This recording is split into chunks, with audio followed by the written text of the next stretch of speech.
Hello, everyone. My name is Alexander Armenkov. I'm a ruling reality coach, and today I would like to continue my series Daily Reality with Alex. These are series that I'm doing during 2023, and I'm going to prepare a new things and a new format for 2024. And basically, during 2023, I was sharing with you a lot of the ruling reality content and everything that is strongly involved into how I daily am participating in my own personal reality.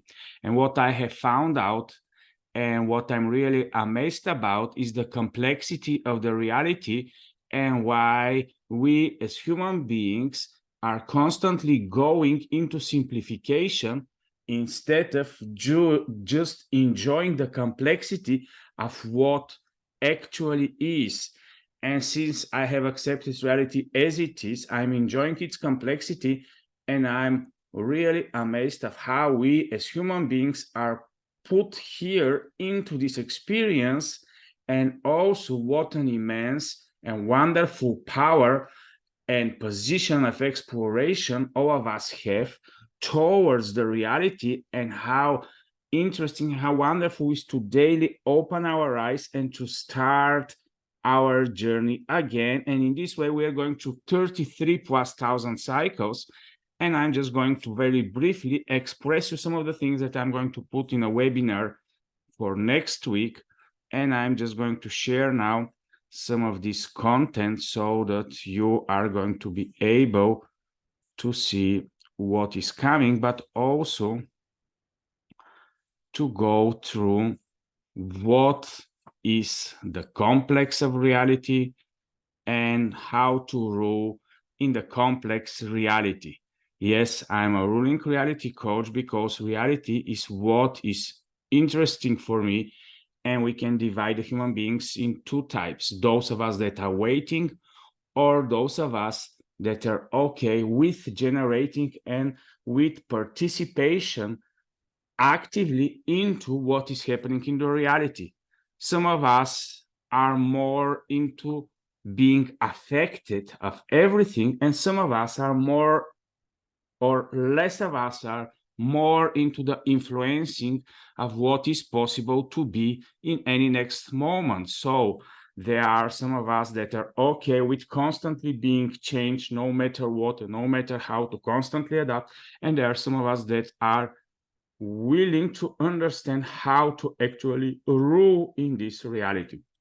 So that's why in my logo, I have put the 4 important directions for me: is the understanding of the above, is the understanding of what is inside of us and why we have been created with limitless potential, and then to enjoy the reality surrounding of limitations, and why this limitation, instead of making us angry, can extract for us and can reveal for us a lot of wonderful things. And then, of course, we need to understand more about the below, more about the shadows, and more about what we don't want for sure to know. So it's very important to understand that in the construct of reality, there are several things. It is complex, it is fractal, it is multi-layered. So we have the construct versus the context versus the content working daily in our reality. So when we look into something, when we go through our experience, it's important to always put our attention and to see the 3 things simultaneously, not to choose only the content. Alex, I'm going to be only after the content. I want to experience through the stimulations that reality is giving me, all the feelings of joy, of happiness. I want the pleasures. I'm only after the content. Give me the money, give me everything that is going to surround me, and so on. Some of us are more into the metaphysical, and we are interested only in the context of things. We don't care about the material, and so on and so on. And some of us, and I'm maybe in this group mostly, I'm more interested not in the why, not in the how, not in the what or the content. I'm interested in exploring the construct. Why the construct that is holding all the context and all the content is designed exactly this way, and what advantages it gives us to the human, and what long term it is revealing before us. So, in a sense, we have the individualization of each one of us in order to be participating in this experience. Then we have the common universal experience, but also we have the interdimensionality of the construct. And it's important because it's not possible to just pick as a human and just to exist in one dimension of reality, because there is a purpose. The construct is experienced by us in a holographic reality. So the material is one part of reality. Then the spiritual is another part of reality that is overlapping the material. Then we have the context. Then we have the construct. Then we have all the other beings that are also interacting in this holographic reality. And that's why it's always going to go towards everything in its complexity, and to not be afraid of complexity. Complexity is the most wonderful thing that can happen to all of us. And if you are able to choose just once in life, do you want a simple life or do you want a complex life? Be sure, long term, all of us are going to be willing to experience the complexity. Doesn't matter if it's harder, doesn't matter that there is a big variety in this, doesn't matter that it is going to require a lot from us. So the complexity is structured by the elementals. If you don't understand what are the elementals, all of you can go and watch the animated movies, The Elementals, which is giving you a vivid perspective of how the elementals are working to some extent, and how long-term we as human beings are to learn how to merge with the elementals. So the elementals are these things that are contained in everything physical, non-physical, material, or non-material, and basically according to the Eastern type of teachings and religions and so on, and complements of the human beings, these are the air, the ground, the fire, and the water. And in everything there is water, in everything there is fire, though we cannot see it, but I'm being willing to explore this much more further. But now we're just on the surface explaining the so many things that are important about the complexity. The ions are expressing the functional consciousness. It is very important because through the Greek mythology and through the way the humanity was working in its awareness and experiences in the past centuries, they have spoken a lot about these soul-type functional gods of everything. And let me just give you one simple example.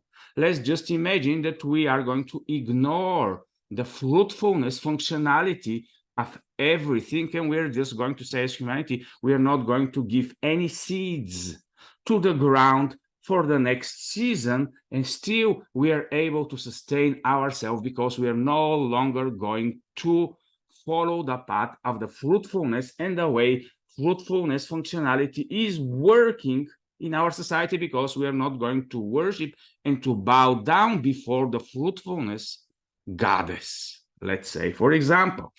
And what is going to happen with all of us? We are going to die, because there are functionalities that are sustaining the realities. And it doesn't matter if we personalize them through the ions.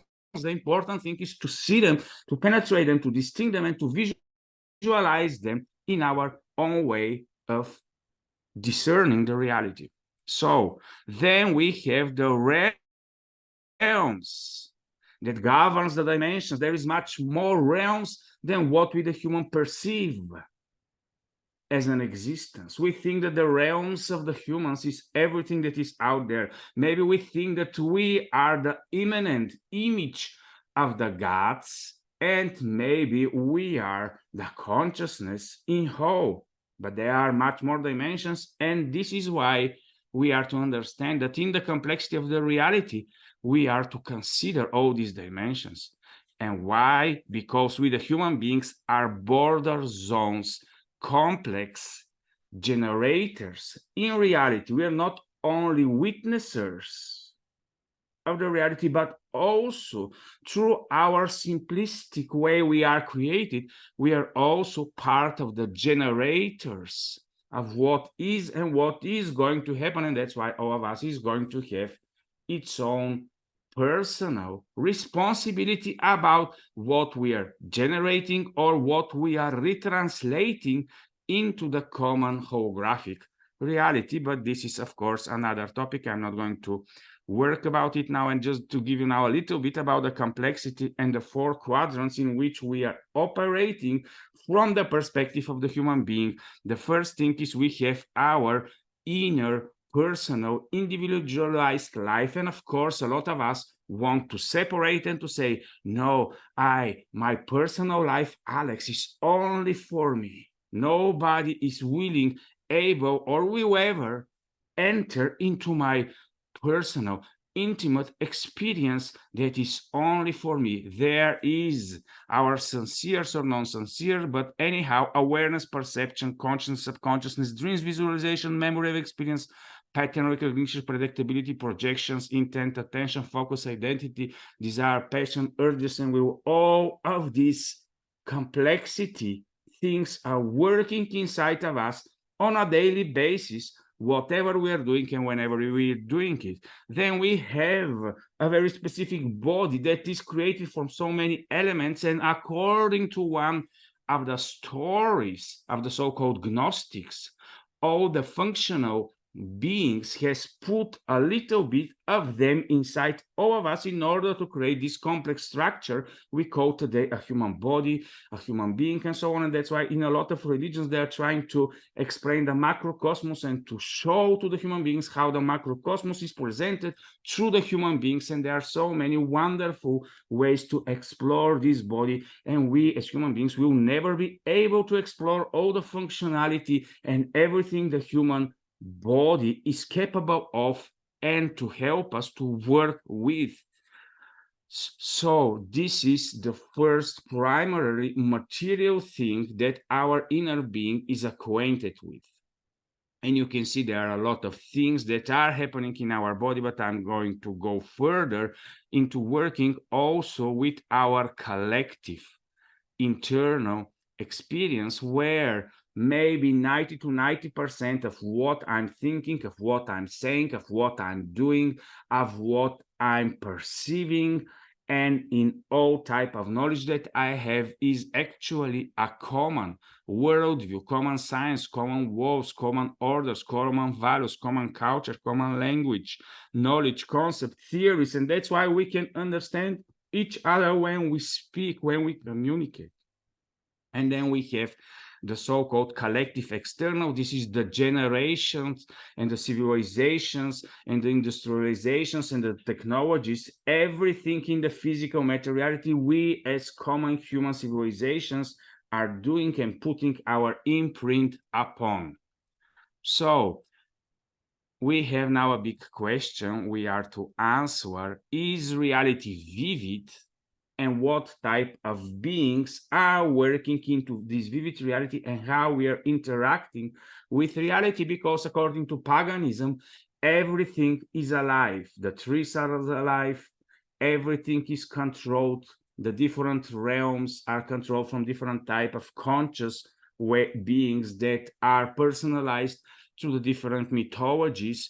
So for, let's say, all the things that are happening in the air above, there are specific type of beings. All the waters are governed by specific type of conscious beings. All the earth and so on is also governed with some type of beings. But what is important here to understand that the human being is understanding little by little that reality is not inactive. It is not something that is not corresponding, and in a sense it looks like it is vivid. It is vivid not because there is a personality there, or that in the university there there is an individualized conscious formation, but there are so many complex functionality and types of beings responsible for different things that it looks like everything is vivid and everything is protecting its own personal functional existence into everything that we are experiencing.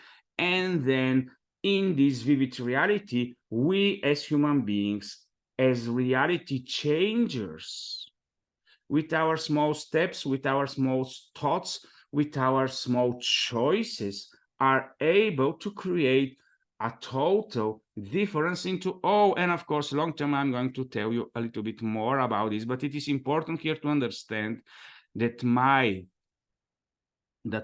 conscious and unconscious, governs the simulational realm that we are experiencing only in the mind, because simulation is only in this type of realm of experience. But we need to know that on the other way, the reality is counterbalancing all the time towards who we are, in order we as human beings not to go into big deviations and not to be ungrounded and disconnected from reality.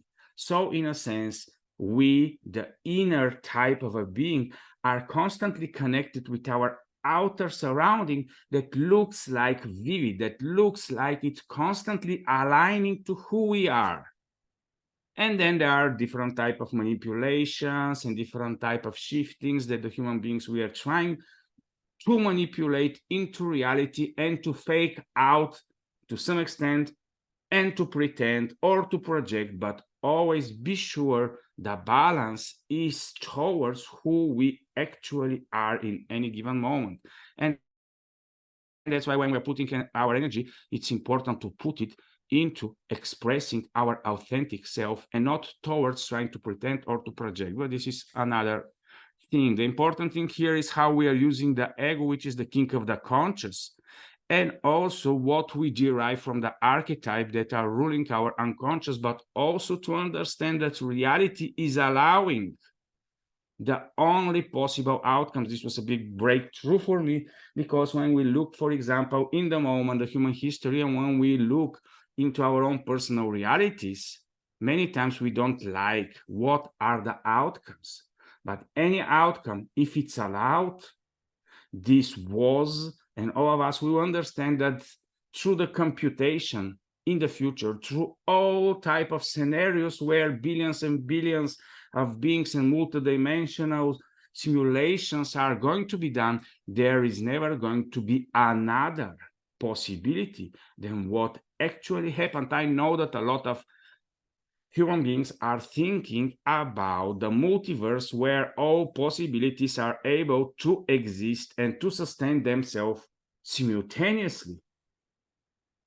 But according to my experience, this type of thinking and this type of creational simulational experience is a much more wonderful one, because through this so-called limited perfection of the only possible outcome, and then I know that immediately all of us are going to start judging me and saying, well, Alex, this is not good what happened. This is not good. The Second World War was not good. What is happening now in Gaza and Palestine is not good.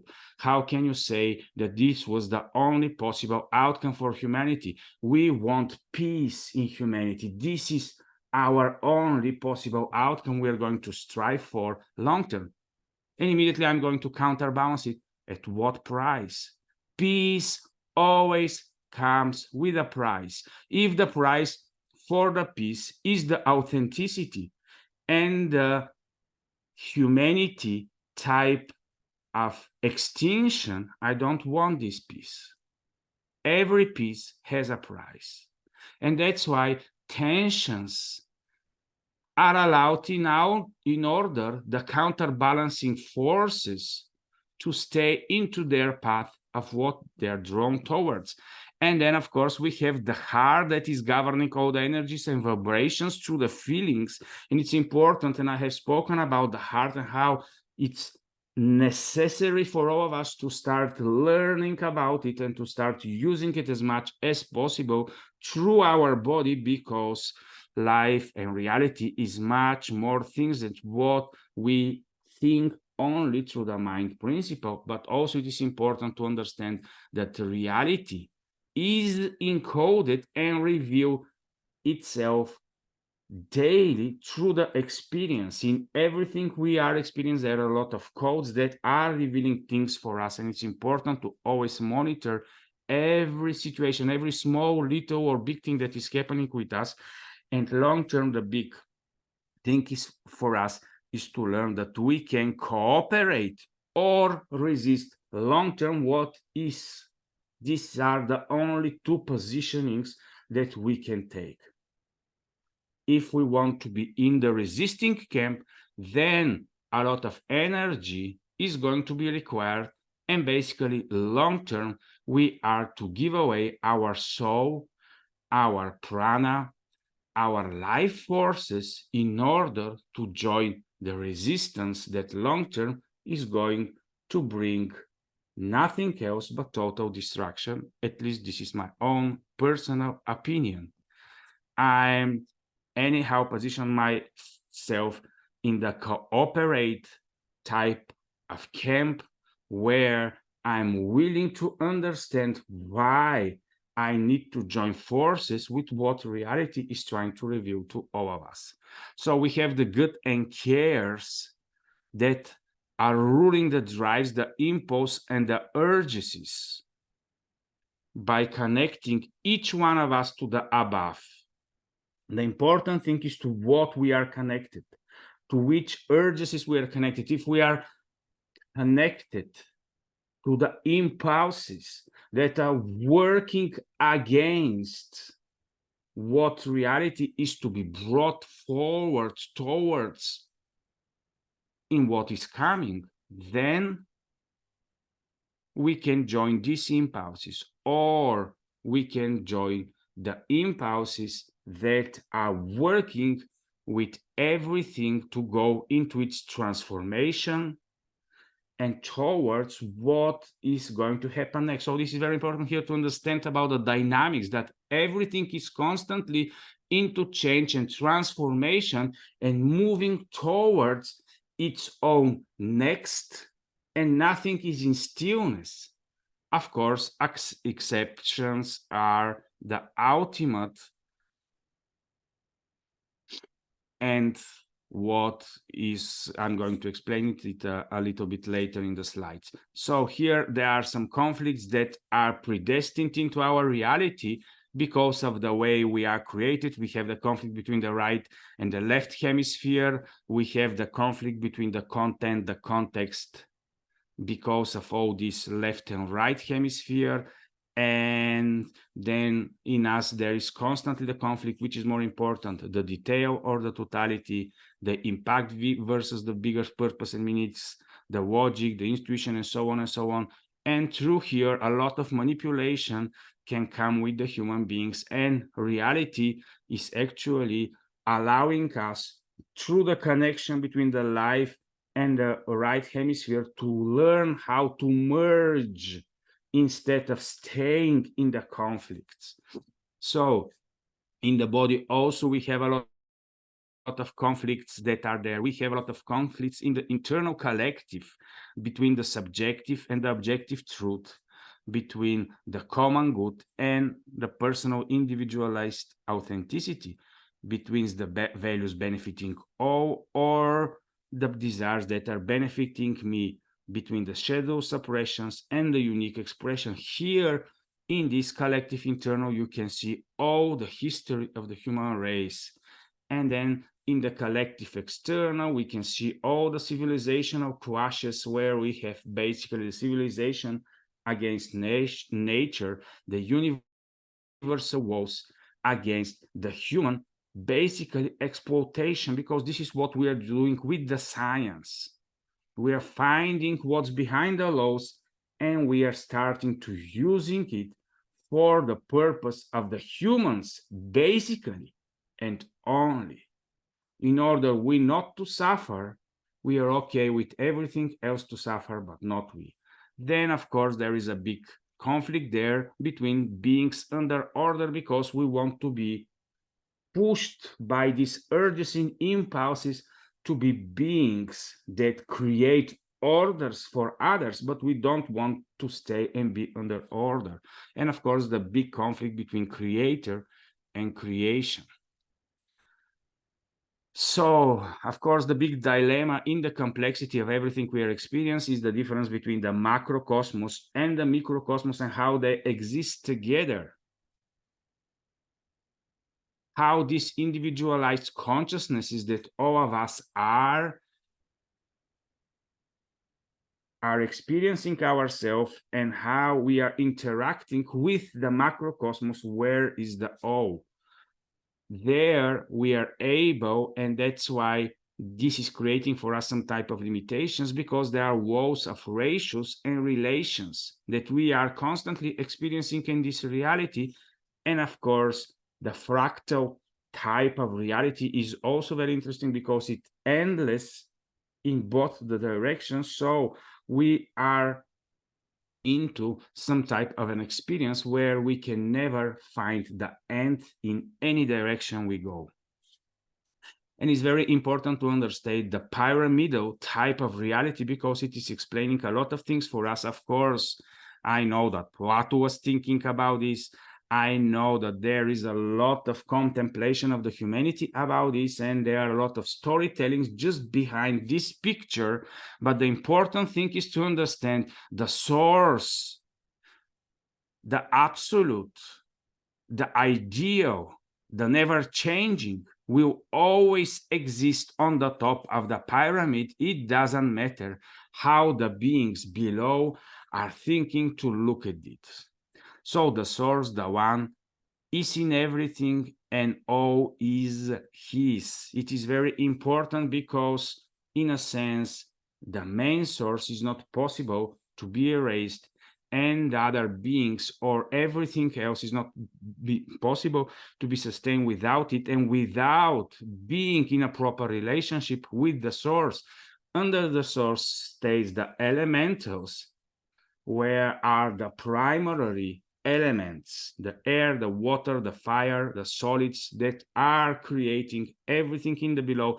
At least this is how the Gnostic type of experience is explaining it. And for me, it is working well into explaining my daily reality experience, and it is much more easy for me to explain a lot of questions and to explore through this pyramidal structure of experience a lot of things that are happening in the last realm of the forms and the effects. So the functionals are where the so-called pantheon of gods, according to the Greek mythologies, are all we, the modern humans, are saying about the different processes that are constantly working autonomously from our conscious attention, from our conscious intent, and so on, but they are constantly keeping their functions working so that the mechanical part and the vivid part of the reality to be able to be expressed just in the way it is. So in a sense, we are constantly in relationship and in ratio principle with all the functionals. Also, I don't want now to go into it. You can go into your type of your researches, but then it's very important to go in the casualty level in the pyramid, where actually the above God elementals and functionals are meeting with the realm of force and the material reality. And in the causality plane, here is where the above and the below are meeting each other, and here is decided the fate of everything that is allowed or not allowed. And of course, the primary one, the monad, the one that is on the top of the pyramid, is able to constantly affect all the realms simultaneously all the time. It doesn't matter what. And that's why when we are trying just in our realm of existence to understand reality and its complexity, it is not so easy and so possible. And that's why I have created the best way for me to understand, for example, what is the difference between point A and point B. And usually we think, well, Alex, this is the real correlation. A is correlated to B, but only in one plane.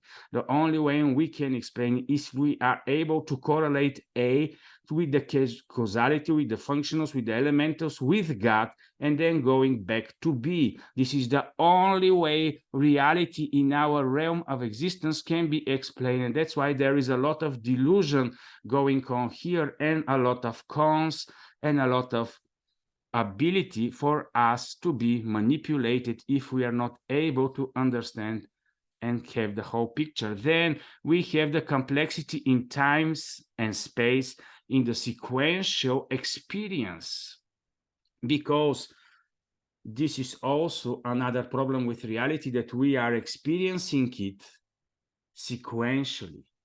Time is linear. We can only slow it or speed it. There is a possibility for us to create a tempo in time. Then we are to constantly work with the past, the memories, the present, the future, and the now. There we have also a lot of mythology that is helping us to understand even why our mind is working at least in 3 times simultaneously and not only in 1 time. So we are not a being that exists only in 1 time zone. We exist simultaneously at least 2-3 time zones. It doesn't matter if it's milliseconds. At least the now principle is not only stuck to a specific space.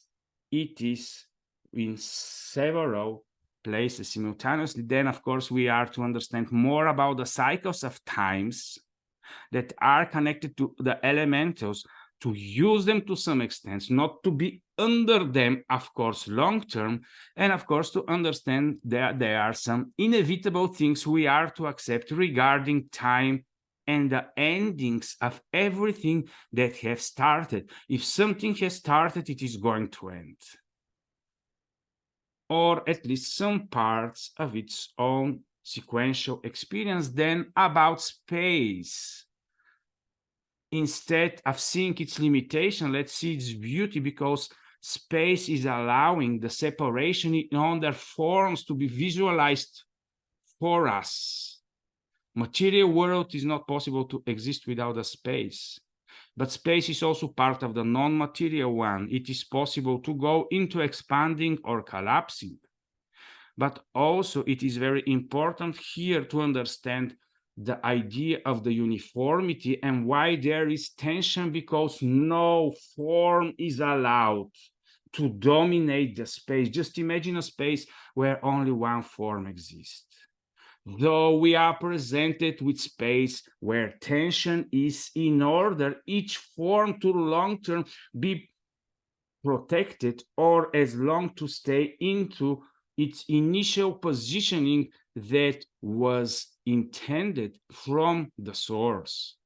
Then when we go into the experience part of how we are gathering awareness about the reality, we usually divide it in positive and negative.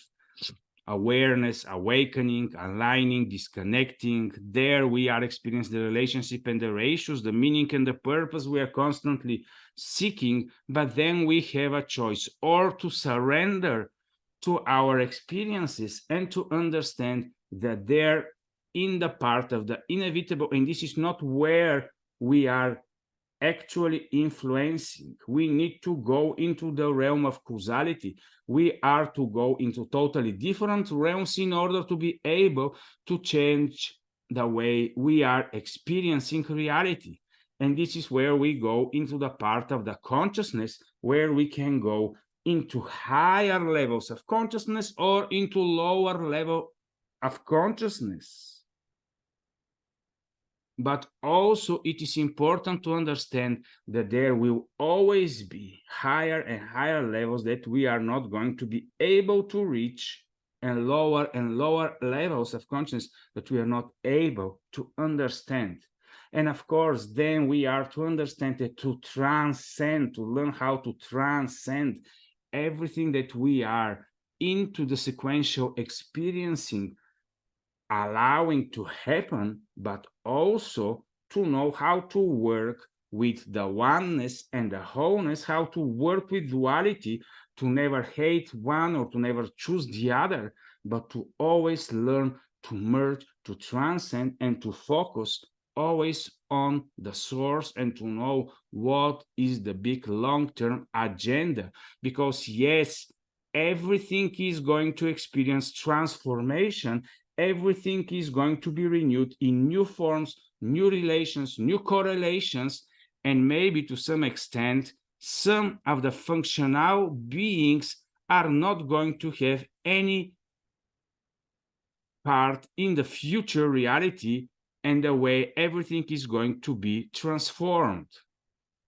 And of course, we are never to forget the absolute and the ideal, because through the God principle, through the source principle, it is always going to exist. But of course, because there are all many layers above it, it is very difficult to directly penetrate and understand this type of governing archetypal consciousness that is put into the source. And this is why personally I have decided, and I am a Christian, because the way the Christianity and the personality of Jesus is creating a vortex for all of us to be able to have a direct experience of the God is very important principle for me, and I'm working strongly into this direction. And this is important part also of the complexity of reality, to understand the time and space and the sequential experience, and to work with all these parameters simultaneously. And here is where I'm now just stop sharing with you. And this is just a small part of what I'm putting for next week. And on the 17th, on Friday next week, I'm going to give you a much more bigger webinar, and I'm going to put it in my YouTube, and I'm going to stream it live in the Facebook, so you're going to be able to see it. But what is important for me is when we are having our moments, it doesn't matter if we are surrounded with people, if we are alone, if we are doing something boring, or if we are doing something interesting, whatever we are doing, we are never to forget that complexity is always there with us, and life and reality is much more interesting, much more vivid. Everything that we are doing, everything that we are thinking, everything that we are desiring, everything that we are after is affecting all.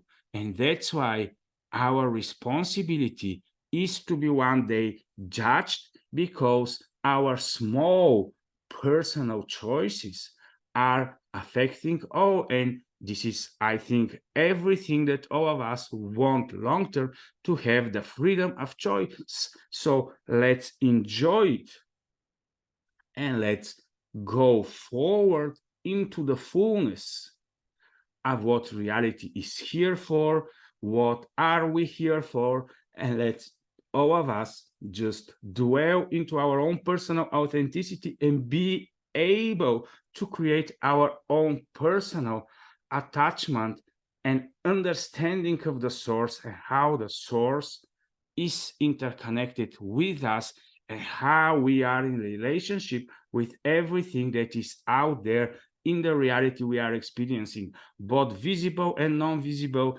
both material and non-material, and so on. And that's why I have decided, and this is the only passion I have, is to explore, is to express what is reality, how we as beautiful human beings can be much more functional, much more effective, and much more enjoying every second of what we are experiencing. So thank you for watching. Bye bye. Enjoy your weekend. Enjoy your reality experiences. Bye bye.